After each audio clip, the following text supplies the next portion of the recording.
Acredito que esse seja uma das músicas cristãs que eu conheço mais lindas, mais tocantes. Alto Preço. Não sei se é dos Vencedores. Quem é que é bom de autoria aí? Asaf Borba? Vencedores então, né? Não é isso, não, é Comunidade da Graça, né? Que coisa impressionante o que essa música consegue traduzir numa poesia e numa melodia tão bonita. A igreja descrita no livro de Atos dos Apóstolos, eu acho que ela poderia cantar esta canção sem medo de estar mentindo. Pagaremos o preço de sermos um só coração no Senhor. A igreja descrita em Atos dos Apóstolos cantaria este hino sem nenhum problema. Só não sei se a gente consegue.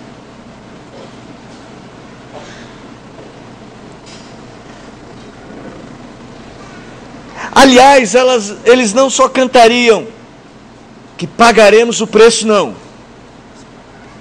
Eles pagaram o preço de serem um só coração no Senhor.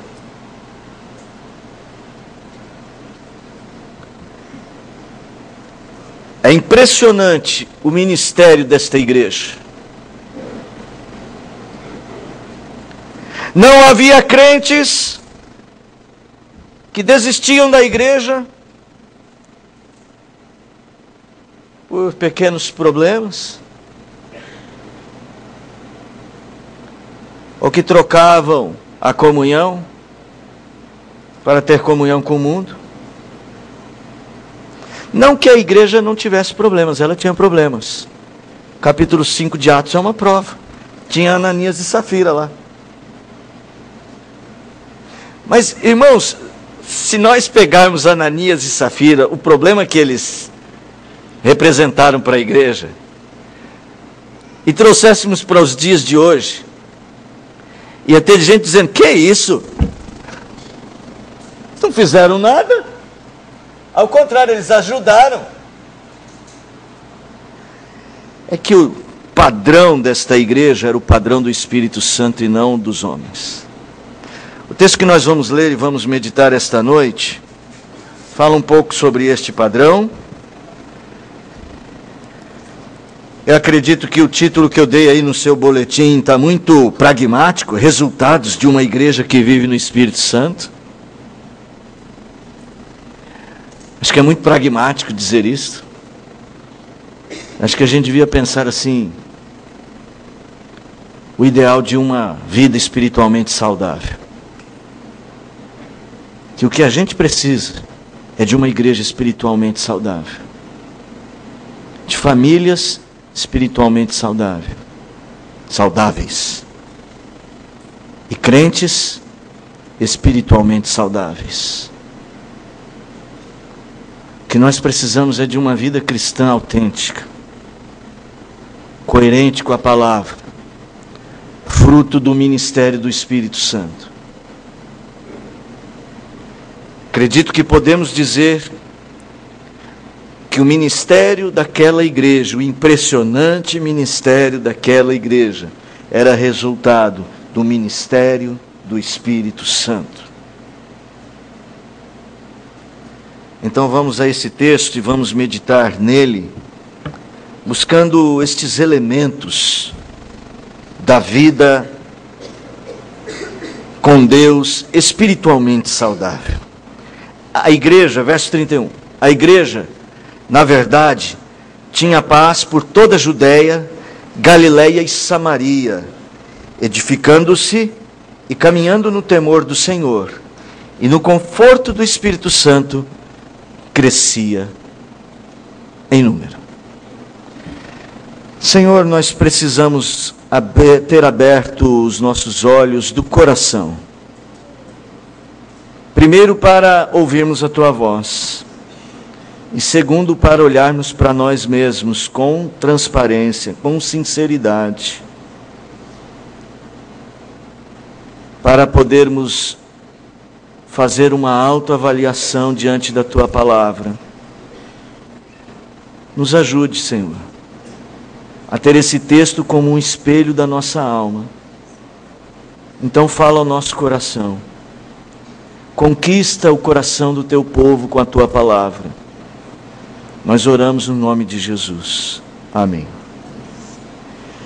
Irmãos, nós nos tornamos um pouco especialistas em marketing espiritual. Nós aprendemos o jeito de fazer as coisas que pareça que a gente é mesmo espiritual. Não está ligado? Vocês não estão ouvindo? Estão ouvindo? Nós aqui, mas eles estão.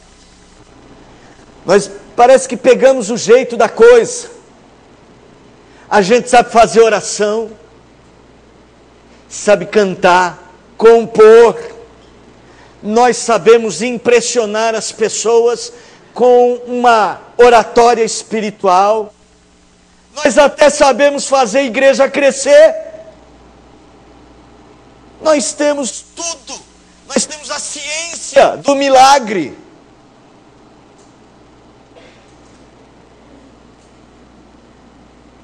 Quando as pessoas veem a nossa performance espiritual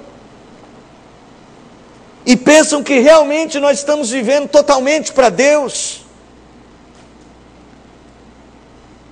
até parece que elas acreditam mesmo. Mas para mim o pior dessa tentativa teatral nossa não é o que a gente faz com os outros, tentando convencer os outros. É que tem hora que a gente mesmo acredita, que nós acreditamos que de fato nós temos uma vida com Deus. Mas eu tenho que dizer, é lógico, irmãos, existem pessoas que realmente têm uma vida com Deus. Não são poucas, são várias. Mas vivemos num tempo em que boa parte daqueles que dizem servir a Deus não alcançaram saúde espiritual. E às vezes têm saúde, mas ela é precária. Para algumas coisas são espirituais, para outras são carnais. Falam de Deus com amor. Dizem que vão com Ele aonde quer que Ele mandar. Me envia, Senhor, que eu vou. Desde que seja para um lugar que eu também concorde. E diz que pagará o preço de ser um só coração no Senhor. Nós fazemos isso. Mas isso não muda. Porque o nosso teatro não pode convencer a Deus. Nós precisamos dos verdadeiros elementos de uma vida espiritualmente saudável, irmãos. Vir à igreja não é suficiente para essa saúde. É como ir ao médico, ficar na fila, esperando a consulta, ouvir o médico, mas ele falou assim: você está com uma doença X, e você sai de lá sem ter ouvido que você está com doença e não toma o remédio. O fato de ter ido ao médico simplesmente não muda a sua condição. Não é porque você foi ao consultório que você saiu de lá saudável. Então o nosso hábito de busca do Senhor tem que se traduzir na nossa vida. E não é algo que eu possa medir, que você possa medir, que o conselho da igreja consiga medir. É algo que Deus é o único que sabe medir. E você é quem está mais próximo de saber se realmente existe alguma medida de saúde espiritual na sua vida. Então essa noite, eu acho que a gente tem que encarar esse texto com muita coragem, para aceitar aquilo que precisamos mudar. Temos de ter coragem para aceitar que a nossa vida, às vezes numa amplitude maior, às vezes menor, pode ser um teatro espiritual. E precisamos ter coragem para ter disposição também de buscar a saúde verdadeira. Você não pode olhar para um texto como esse, que fala de uma igreja tão impressionante, e passar por ele como se ele não tivesse nada a ver com a sua vida. Esse texto tem a ver com cada um de nós, que verdadeiramente amamos a Deus, e não estamos aqui apenas para fazer número. A primeira parte do texto diz: a igreja na verdade tinha paz por toda a Judéia. Irmãos, o ideal de uma vida espiritualmente saudável é uma vida em paz. É uma vida de uma pessoa que desfruta interiormente de paz, que transborda paz. Pessoa que conviver com ela faz bem. Irmãos, tem gente que é difícil, eu sei. Mas tem gente que vive com Deus há anos, que também é difícil. Mas tudo bem, as pessoas não te compreendem. Você é a melhor pessoa do mundo, é o mundo que não é bom. Mas eu duvido que uma pessoa que viva tantos conflitos consiga ter a sua alma em paz. Consiga passar uma semana sem maledizer as pessoas, sem reclamar da vida. Eu queria ter a graça de ter uma semana assim, naquelas super crente, sabe?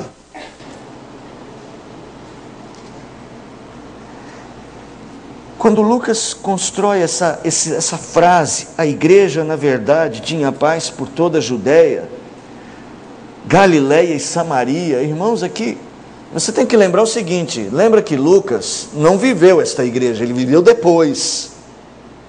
Ele está escrevendo a história desta igreja. Então ele está vivendo no contexto das igrejas da Macedônia, porque Lucas era um macedônio, um europeu, um grego. E ele está dizendo para as igrejas da Macedônia, da Acaia, escrevendo o livro de Atos, para aquela pessoa, não sabemos se é uma pessoa, um grupo de pessoas, o Teófilo, aquele que ama a Deus, que é amigo de Deus. Ele está dizendo, quando Deus começou esta obra, quando os apóstolos estavam na igreja, quando a pregação, eles perseveravam na doutrina dos apóstolos, na oração e no partir do pão, a igreja, ela desfrutava de paz. Mas irmãos, quando ele fala que a igreja desfrutava de paz, ele não está dizendo que a igreja não era perseguida, porque capítulos antes, lembram? Nós lemos aqui o capítulo 5, que eles estavam proibindo a igreja de pregar. Os apóstolos tinham sido presos.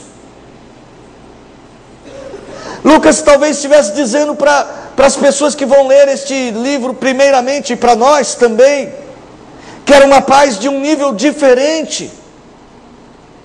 Mas ele coloca as regiões, ele diz, na Judéia, na Galileia, na Samaria, em Samaria. Regiões que por natureza, ali dos locais, eram pessoas que não se davam bem. Lembra, os judeus não se davam com os samaritanos. Os da Judéia criticavam os da Galileia, dizendo que era um povo atrasado. Mas o texto diz que aquela igreja conseguiu vencer, suplantar diferenças e dificuldades para desfrutar de paz.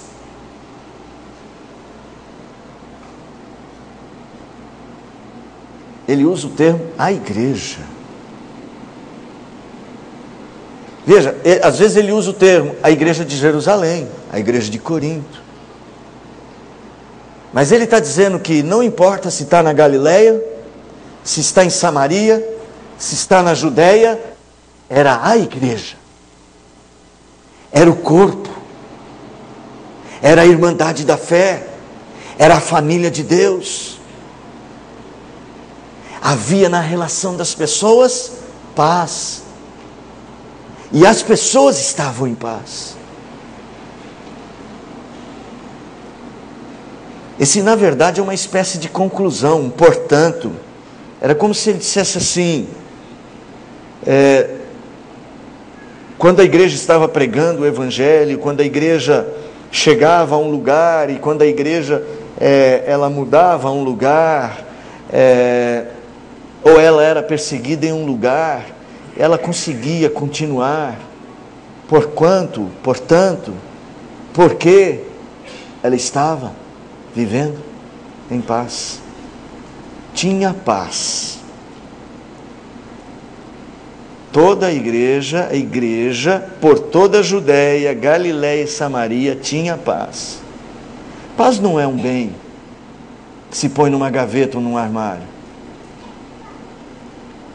Paz não é um cosmético, um perfume que a gente passa e se sente em paz. Paz é algo que se experimenta. Paz é vivência. Irmãos, nós não precisamos de um cosmético de paz, que a gente usa e diz assim, olha, está vendo como eu estou em paz? Nós precisamos de paz verdadeira. O hino antigo dizia assim, paz perfeita, paz completa. Como é que era esse hino? É o tudo entregarei. Paz perfeita, paz completa. Irmãos, paz é um conceito bíblico, um dos conceitos mais importantes da Escritura. É o conceito que fala sobre a harmonia.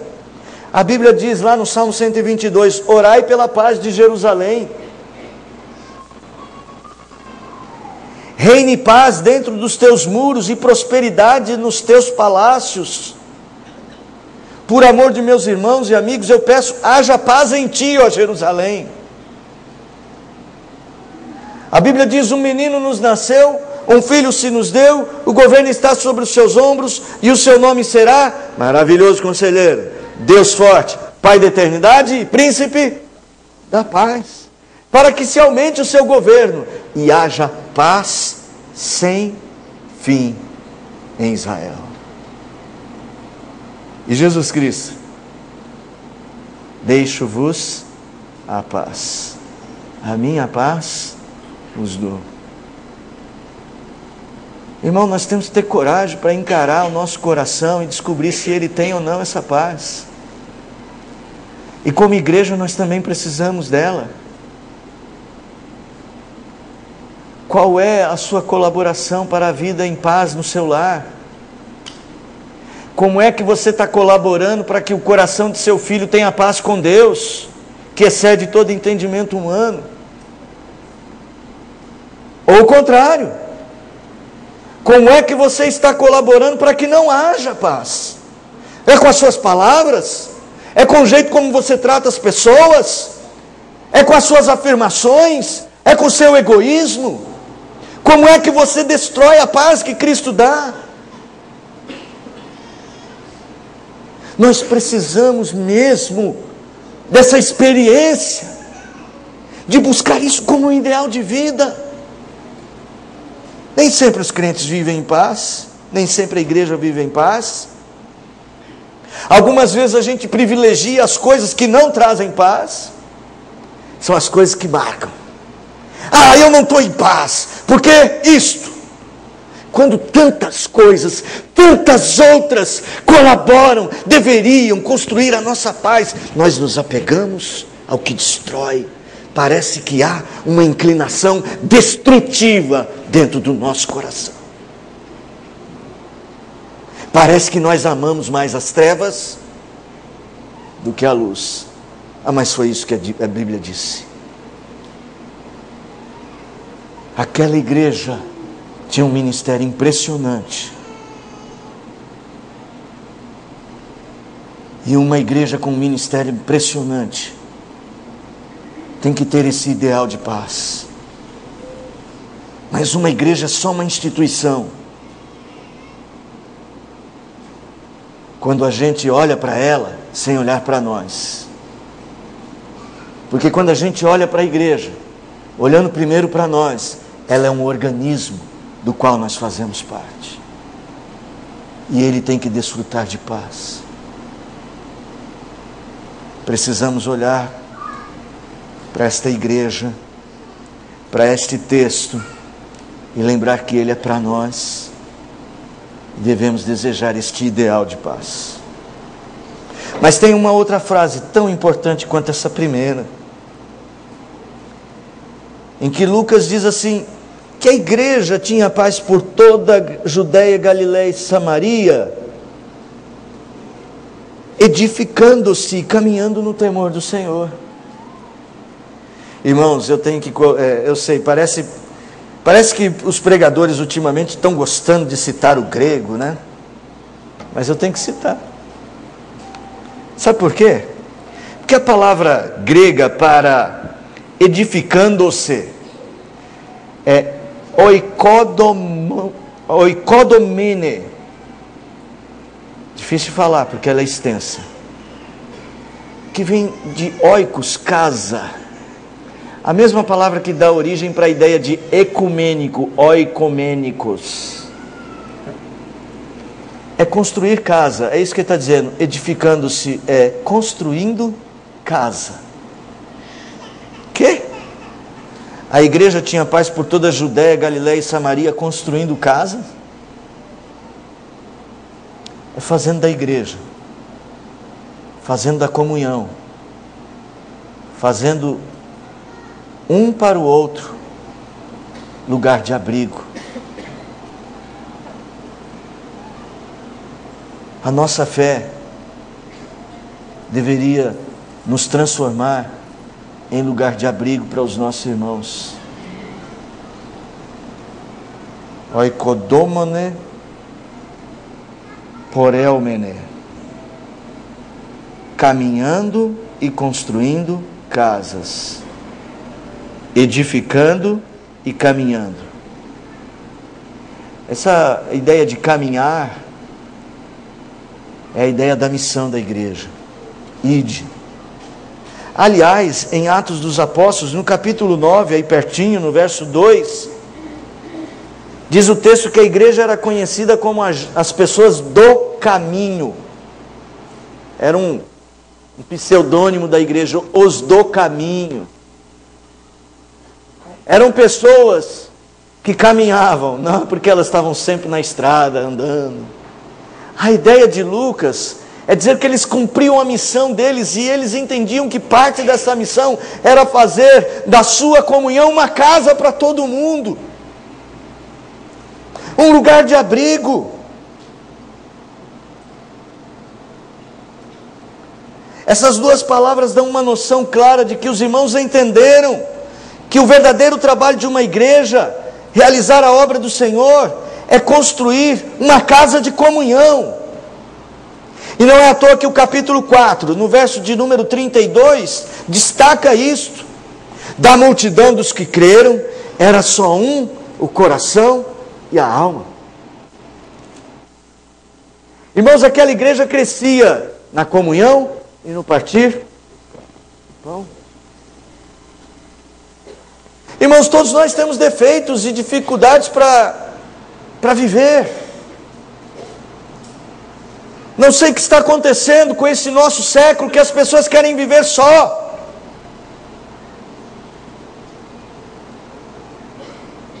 Não sei se minha irmã está assistindo pela internet, irmã na fé. Ela me mandou uma mensagem e eu respondi falando: nós estamos esperando você voltar para o caminho, voltar para a igreja, voltar para a comunhão. Ela disse: eu não estou indo na igreja, mas eu estou bem espiritualmente, porque Deus está em todos os lugares. E é verdade, Deus está em todos os lugares. Mas Deus desejou que fôssemos um corpo. E não tem jeito de ser saudável espiritualmente sem comunhão. Não tem jeito. Não tente inventar. E eu sei que você talvez já tenha tentado.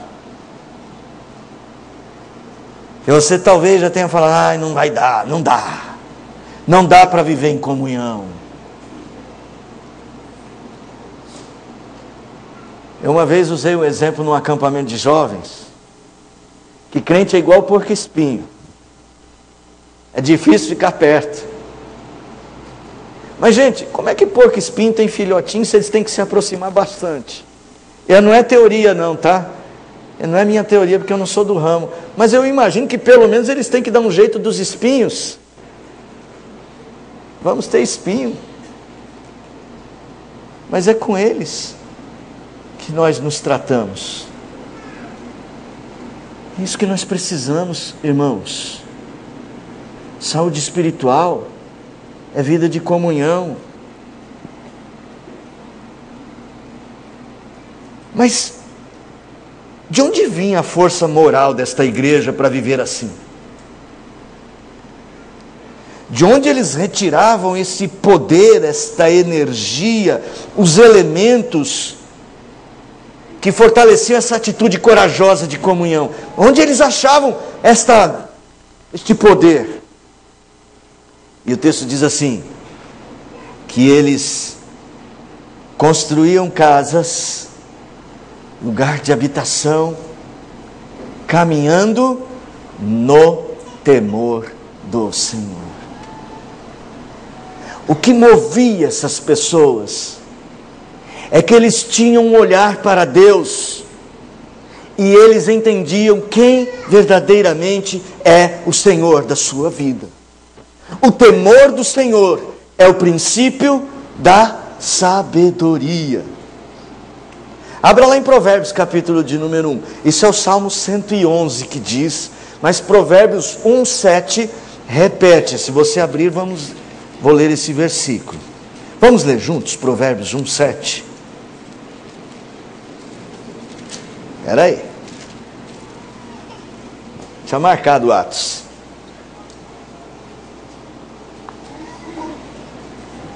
Leiamos.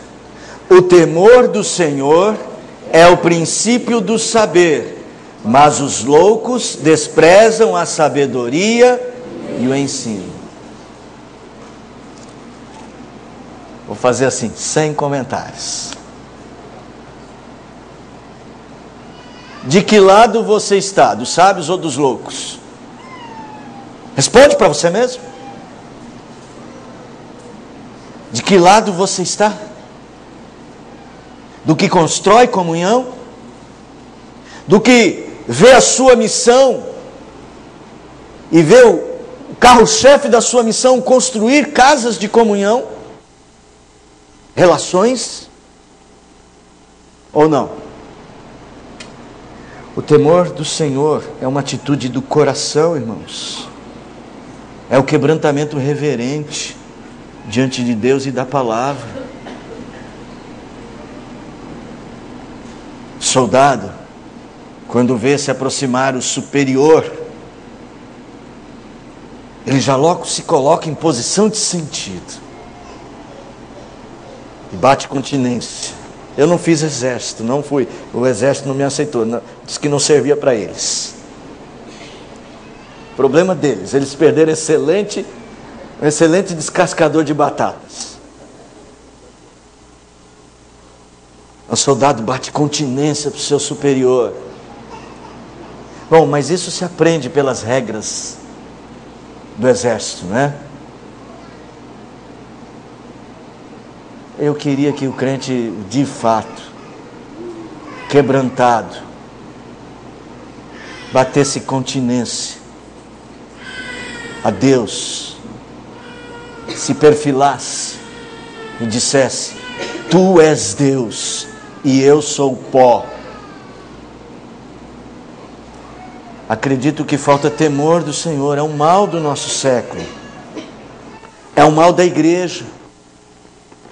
A gente está fazendo as coisas muito sem temor.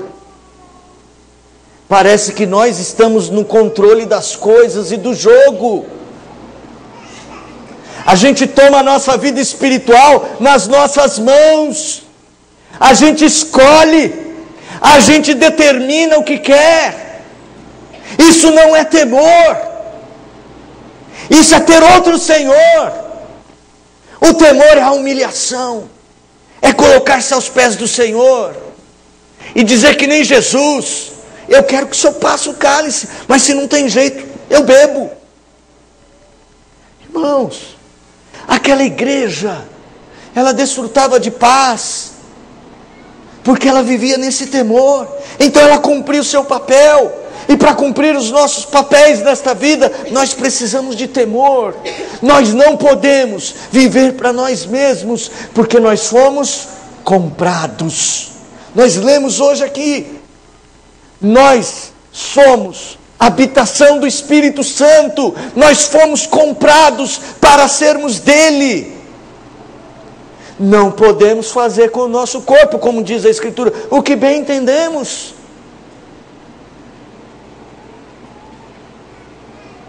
É o que a Bíblia diz. Um ideal de comunhão, irmãos, é o resultado de uma igreja que teme a Deus. Faça uma avaliação séria disto na sua vida, irmão. Faça. Olhe para a sua família. E por fim, que horas são ali, Paulo? Você que está vendo o relógio? Meu Deus, estou no recorde hoje. Então eu tenho mais tempo. Não. Tem uma frase aqui no final desse verso.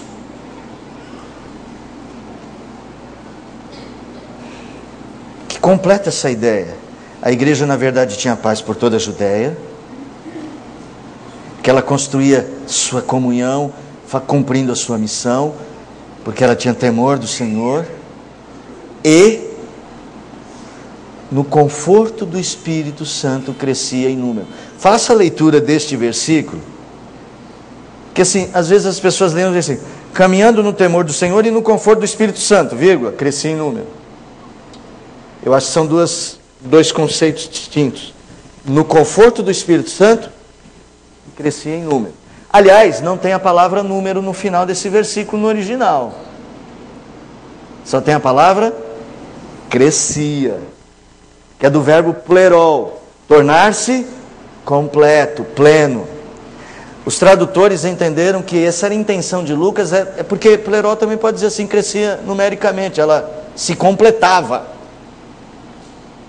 É que Lucas vem cumprindo uma agenda.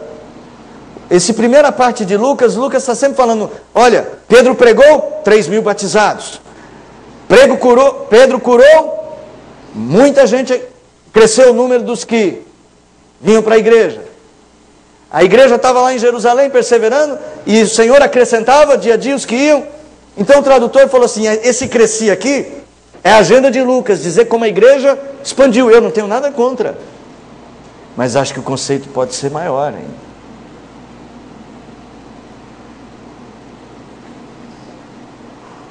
Como é que essa igreja se tornava assim plena? Então o texto diz que é no conforto do Espírito Santo. O conforto do Espírito Santo é paracaléu, é o verbo para exortar também. É o paráclito. É o consolador, paráclito, e o exortador, paráclito. Pode ser traduzido por conforto, exortação, mas também por encorajamento. Essa igreja encontrava forças para viver em paz, para construir comunhão, para viver no temor do Senhor, porque ela tinha uma comunhão perfeita com o Espírito Santo. e isso encorajava.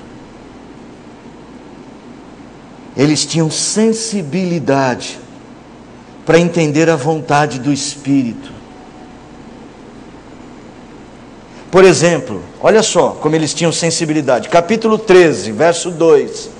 Eles vão separar missionários.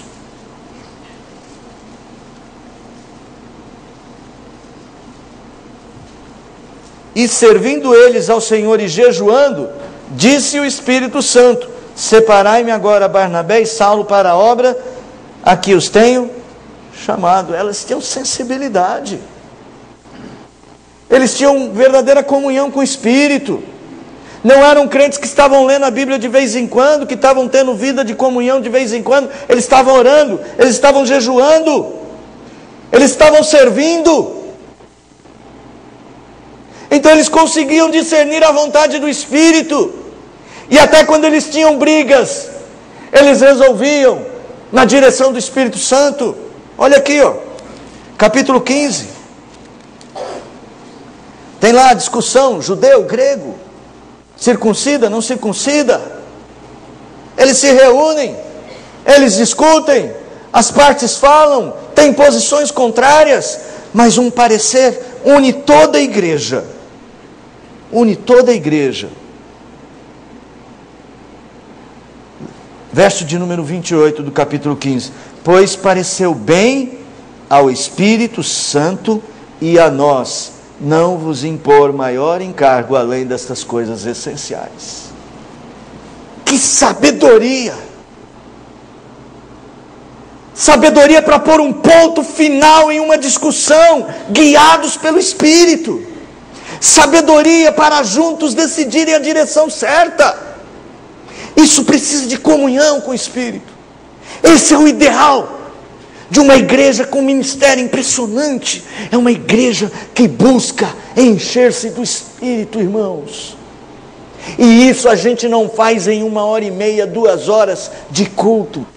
Isso a gente faz a cada 5 minutos de oração verdadeira, no quarto, em casa, falando com Deus sobre a nossa vida. Essa comunhão com o Espírito, a gente não constrói cantando 10 cânticos numa liturgia. Comunhão com o Espírito, a gente constrói na meditação quebrantada da Bíblia, deixando a Bíblia ser um espelho para corrigir quem nós somos, para definir os nossos rumos. Não mais o meu coração de pedra endurecido, mas o coração que o Espírito veio me dar. Ezequiel disse, a palavra do Senhor: colocarei dentro de vós o meu Espírito, tirarei o coração de pedra e te darei um coração de carne, para que andeis nas minhas palavras. Isso é comunhão com o Espírito, isso é vida de verdade, isso é igreja, isso é ser crente, isso é ser crente. Eram encorajados a viver na contramão daquela sociedade. Isso era a igreja de Atos. Não falem mais de Jesus, nós falamos. Enquanto os judeus não se dão com os samaritanos, nem com os galileus, nós nos damos uns com os outros. Nós nos amamos. Enquanto os homens dizem que o maior é quem manda, a igreja estava pronta para servir. E quando eram apedrejados e todos diziam: vamos acabar com eles, eles glorificavam a Deus como Estevão, pela oportunidade de testemunharem da sua fidelidade ao Senhor da vida, e pediam perdão.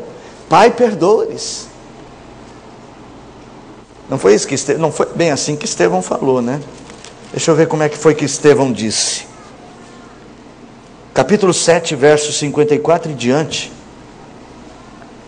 Enfureciam-se no seu coração, rilhavam os dentes contra Estevão, mas Estevão, cheio do Espírito Santo, fitou os olhos dos céus, viu a glória de Deus e Jesus que estava à sua direita e disse: eis que eu vejo os céus abertos, o Filho do Homem em pé à destra de Deus, e os inimigos clamando em alta voz. Taparam os ouvidos e unânimes se arremeteram contra ele, lançando-o fora da cidade, o apedrejaram.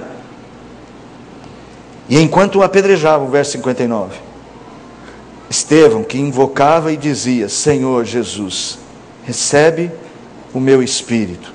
Então, ajoelhando-se, clamou em alta voz: Senhor, não lhes imputes este pecado. E foi assim que ele partiu desta vida para se encontrar na eternidade com Jesus. Só uma pessoa cheia do Espírito Santo. O apóstolo Paulo, sabendo da importância disto, orienta os crentes de Éfeso com as seguintes palavras: não vos embriagueis com vinho, no qual há dissolução, mas enchei-vos do Espírito, falando entre vós com salmos, entoando e louvando de coração ao Senhor com hinos e cânticos espirituais, dando sempre graças por tudo a nosso Deus e Pai, em nome de nosso Senhor Jesus Cristo, sujeitando-vos, um se sujeitando ao outro, uns aos outros, no temor de Cristo. A igreja crescia, ela se completava, a vida dos crentes, dia a dia, amadurecia, e eles estavam na direção certa, a estatura do varão perfeito. Por isso que eu acredito que o conceito de crescimento aqui pode ser ampliado, não só crescimento numérico. Aliás, Lucas usa no capítulo 6, verso 7, essa mesma palavra, dizendo o seguinte: crescia a palavra de Deus. A ideia é, a palavra de Deus se tornava cada vez mais forte. Mesmo verbo plerol, cada vez mais impactante. Não sei se existe essa palavra impactante. Existe? Ou se formos nós que criamos, né? Mas a igreja crescia, se tornava mais forte, causava mais impacto, transformava as vidas. E o melhor de tudo isso não é o que ela fazia com as pessoas do lado de fora, mas o que ela produzia dentro do coração dos crentes. Isso é que é o melhor. É o que Deus pode fazer na sua vida. Isso é que é o melhor. O que Deus pode fazer na sua família. Isso é que é o melhor. Na vida dos seus filhos. Isso é que é o melhor. No começo eu disse que nós precisamos ter coragem para aceitar que precisamos mudar, para reconhecer se há algum tipo de teatro espiritual na nossa vida, e precisamos ter coragem para dispor o nosso coração para mudanças. É isso que você tem que fazer agora. Agora não é mais com o pregador. Como pregador, o que eu posso fazer é compartilhar o que Deus fala com o meu coração. Como ouvinte, é você não olhar para mim e entender que é Deus falando, e agora é entre você e Ele. O ideal é que você se sinta quebrantado e comece a nascer temor. Imagine os olhos de Deus e olhe bem no centro dos olhos de Deus. Encare-o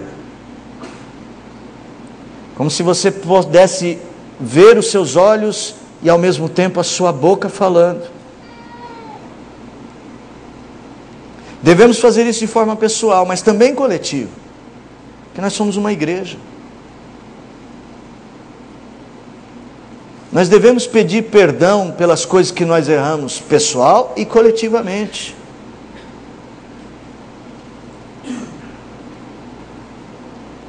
Nós precisamos de uma vida em paz, cheia de temor. Precisamos viver em comunhão. Precisamos ser capazes de vencer as nossas diferenças, de perdoar o irmão,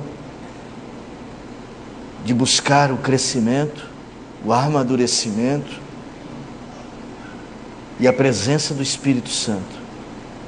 Mas é justamente a presença do Espírito Santo que irá nos dar a oportunidade de mudar.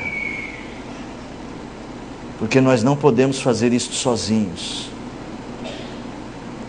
Nós só podemos fazer isso porque Cristo morreu na cruz por nós. Pode parecer difícil para você. Pode parecer demais. Um esforço hercúleo. Pode ser grande. Mas é na força do Espírito Santo. Por causa da cruz. Porque a cruz é que nos habilita a vencer tudo. E sem ela nós não vamos vencer nada. Então, irmão, seja corajoso. Faça uma boa revisão. E caminhe o caminho do Senhor. Ao Senhor, o nosso Deus, oferecemos a nossa vida. A nossa existência pertence a Ti. Nos compraste pelo preço pago na cruz. Queremos Te honrar, Senhor. Queremos Te servir. Queremos ter comunhão contigo. Dá-nos o enchimento do Espírito Santo, o preenchimento da graça em nossa vida. Dá-nos o desfrutar de paz, paz que excede todo entendimento humano. Dá-nos comunhão uns com os outros, uma vida no temor do Senhor, que faça diferença para a glória do nome de Jesus. Que a graça do nosso bom Deus, o Pai, e o amor insondável de Jesus Cristo, Deus Filho, as ternas e eternas consolações do Deus Espírito Santo, repousem sobre vós, meus amados irmãos, e sobre toda a nossa família da fé que está espalhada pela face da terra. Amém. Hoje e todos os dias, até a volta gloriosa do nosso Senhor e Salvador Jesus Cristo.